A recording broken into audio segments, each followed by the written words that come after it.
If your Tesla Model 3 keeps dropping its connection to your phone, let's troubleshoot the common culprits in under 2 minutes. Data shows that the vast majority of these connection drops are actually software-related glitches rather than actual hardware failure. Before you call for service, let's look at the logical order of operations for a quick fix. Start by toggling your Bluetooth, clearing paired devices, and performing a quick scroll wheel reboot of your center display. If software resets fail, inspect your physical cables for fraying and remove any third-party USB hubs that might be interfering. Ensure your phone is running the latest firmware, as Apple frequently patches Bluetooth handshake protocols that impact vehicle connectivity. Most owners can resolve these issues at home, but if the port itself is physically loose, that is a job for the service center.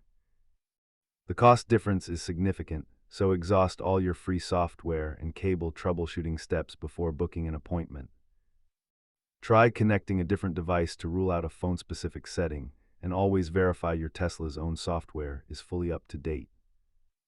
Keep a high-quality, certified charging cable in your glove box to quickly swap out and test during long trips.